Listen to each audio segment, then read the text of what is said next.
Magandang umaga mga kahuan, narito na ating ulat panahon ngayong araw sa Pilipinas. Meron muli tayong update regarding pa rin sa ating monitor na si Typhoon Marce with international name na Yinxiang araw ng Huwebes. Patuloy po na lumalapit yung sentro nitong si Bagyong Marce sa Northern Luzon at tuloy itong namataan 200 kilometers na lamang po sa silangan ng Apari, Cagayan. Taglay pa rin ang hangin na 155 kilometers per hour malapit sa kanyang mata at may pagbugso hanggang 190 kilometers per hour. At kumikilos pa rin ng medyo mabagal po. Localized thunderstorms naman na may experience ang natitirang bahagi po ng Luzon.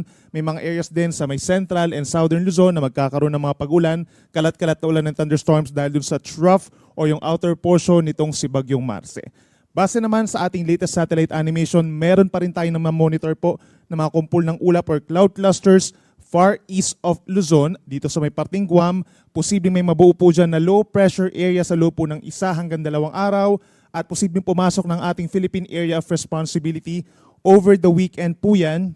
Kaya patuloy po tayong magmamonitor dahil posibleng makaapekto muli sa malaking bahagi ng Luzon ang nasabing weather disturbance at hindi rin natin dinidiscount na magiging isang bagyo po ito sa susunod po na linggo. Ito naman yung pinakahuling track ng Pag-asa regarding kay Typhoon Marce. Inaasahan po sa loob ng 2 araw ay kikilos pakaliwa or westward ang nasabing bagyo. Ibig sabihin, dadaanan nito ang mga kalupaan dito sa may Northern Luzon, ganyan din sa may Babuyan Channel, and eventually by tomorrow po sa may West Philippine Sea hanggang sa makalabas ng ating Philippine Area of Responsibility bukas ng hapon or gabi. In terms of intensity, mananatili pa rin itong malakas or nasa typhoon category pa rin po. Nasa peak intensity na ito sa ngayon at around 155 kilometers per hour. Bahagyang ihina habang nandito sa may northern tip po ng mainland Luzon, and then eventually po paglabas ng PAR ay masihina pa ito into a severe tropical storm. Then kapansin-pansin din sa ating latest satellite animation, may kalawakan pa rin po ang bagyo. Nasa around 900 to 1,000 kilometers po yung kabuang diametro nito, kaya mahagip pa rin po ang ilang bahagi ng Northern Luzon plus lalawigan po ng Aurora. At yung pinakamalalakas po na hangin na doon pa rin concentrated malapit doon sa kanyang mata. Kaya asahan pa rin po ang masungit na panahon within 24 hours in many areas of Cagayan, Apayao, and Ilocos Norte. Sa ngayon po, nakataas ng tropical cyclone wind signal number 4 dito po sa northern portion ng mainland Cagayan, kabilang na dyan ang Babuyan Islands at sa northeastern portion of Apayao, particular na sa bayan ng Santa Marcela. Meron naman tayong signal number 3 sa southern portions of Batanes, gayon din sa natitirang bahagi pa ng Cagayan, rest of Apayao, buong Ilocos Norte, at sa bayan din po ng Tineg sa Abra. Kapag meron tayong signals number 3 and number 4, asahan po yung malalakas na hangin na bugso na posibleng makasira po ng mga puno at mga pananim, makapagpatumba rin po ng ilang poste at mga linya ng kuryente, at posible rin po ang makasira ng mga struktura. Yung mangyayari po sa Cogon and Pawid, mataas ang chance na masisira po ito, at yung mangyayari din po sa Kahoy. Signal number 2 naman po ang nakataas sa maraming areas po sa may Northern Luzon, natitirang bahagi ng Batanes, northern and central portions of Isabela, rest of Abra, buong Kalinga signal number 2, as well as Mountain Province, hilagang bahagi po ng Ifugao, hilagang bahagi ng Benguet, Ilocos Sur, at northern portion of La Union. So posible po pag may signal number 2 hanggang 85 kilometers per hour po yung taglay na hangin. So may kalakasan din po ito. Habang signal number 1 naman or hanggang 55 kilometers per hour na taglay na hangin sa rest of La Union, Pangasinan, natitirang bahagi ng Ifugao and Benguet, rest of Isabela, gayon din ng Quirino, Nueva Vizcaya, northern and central portions of Aurora, hanggang dito po sa may Central Luzon, sa may bayan ng Karanglan, sa Nueva Ecija, at sa mga bayan ng Santa Cruz and Candelaria sa may Zambales, meron din na pong signal number 1. So automatically po, pag meron tayong signal number 1, suspended ang sea travel for many types of sea vessels, at meron din po mga class suspensions tayong mararanasan kapag may signal number 1.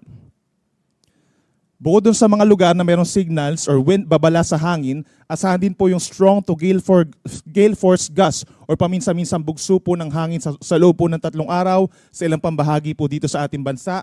Zambales, Bataan, and Polillo Islands may mga pagbugso po ngayong araw. By tomorrow, Batanes, Cagayan, Isabela, in Ilocos Region, kahit na po tanggalin na yung wind signals, makakaranas pa rin ang pagbugso ng hangin.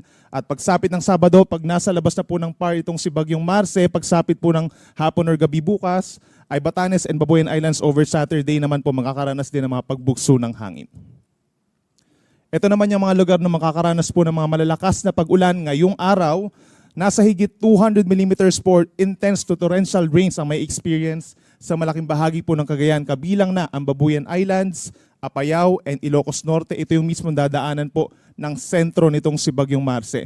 As a perspective po, yung ating 200 millimeters na dami ng ulan, parang equivalent po yan sa isang dangkal na tubig sa 1 by 1 meter po na area. For 24 hours po yan, kung isipin parang hindi ganun kataasan po, no?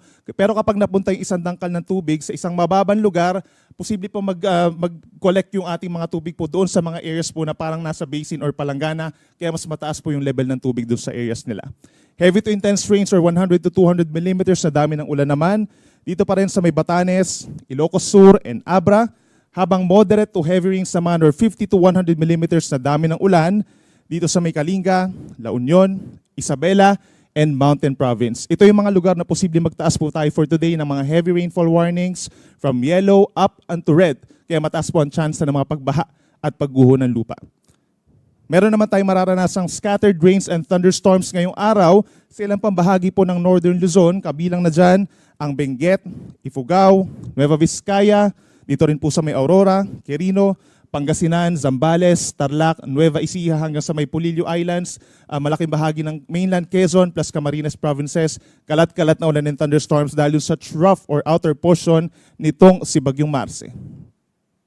By tomorrow naman, November 8, meron pa rin mga mararanasang higit 200 millimeters sa dami ng ulan dito po sa may Ilocos Norte, kung saan pinakamalapit yung bagyo at nakalampas na, nasa may West Philippine Sea na po siya bukas. Pagsapit naman sa may iparting Ilocos Sur, Apayao, and Babuyan Islands, 100 to 200 millimeters po yan, or makakaranas pa rin ng heavy to intense na mga pag-ulan, habang moderate to heavy na mga pag-ulan naman ang mararanasan bukas sa mainland Cagayan, lalo na dito sa may northwestern tip ng Cagayan, ganyan din sa Batanes, Kalinga, La Union, Abra, hanggang dito sa may Mountain Province. At asahan pa rin ang natitirang bahagi ng Northern Luzon bukas, meron pa rin kalat-kalat na ulan and thunderstorms. Kaya naman patuloy po na paalala sa ating mga kababayan, mag-ingat po sa mga banta ng baha, lalo na sa mga mabababang lugar at yung malapit po sa ilog, possible na umapaw yung mga kailugan natin dyan at maglagasa po ng tubig at mataas din ang tsansa ng mga pagbaha or pagguho ng lupa sa mga bulubundukin na lugar. Kabilang na po dyan ang Sierra Madre Mountain Ranges, Caraballo Mountains, and Cordillera Administrative Region. Kaya make sure po na coordinated tayo sa ating mga local disaster risk reduction and management offices kung kinakailangan po ng paglikas at lagi makipag-coordinate sa LGUs for possible suspensions of classes and work.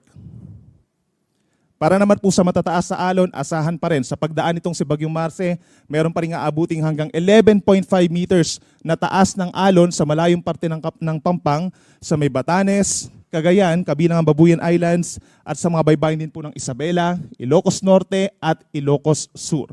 Hanggang 5 metro naman po or halos 2 palapag ng gusaling mga pag-alon ng posible sa may La Union, Pangasinan, Hilagang Baybayin ng Zambales at Hilagang Baybayin ng Aurora. Kapag meron tayong gale warning, possible na masususpend po ang mga sea travels for medium and small types of sea vessels po. At dun sa natitirang baybayin naman ng ating bansa, asahan ng banayad hanggang katamtaman ng mga pag-alon dito sa may Visayas and Mindanao, minsan maalon sa natitirang baybayin po ng Luzon. At pagdating naman sa storm surge or daluyong ng bagyo, meron pa rin tayong more than 3 meters na posibleng daluyong or pagpasok po ng matataas na mga alon sa mga pangpang sa northern coast of Cagayan, kabilang na ang Babuyan Islands, at sa northern coast of Ilocos Norte. Delikado po ang mga pag-alon na ito, no? Kaya make sure po na coordinated pa rin tayo sa ating mga local government units at mag-monitor ng ating mga coastal areas for possible evacuation. 2.1 to 3 meters naman ang posible sa baybayin ng Batanes, eastern coast of Cagayan, ito po ay storm surge, ganyan din sa Isabela, western coast of Ilocos Norte and Ilocos Sur. Habang meron din banta ng daluyong sa Northern La Union, 1 hanggang 2 metro.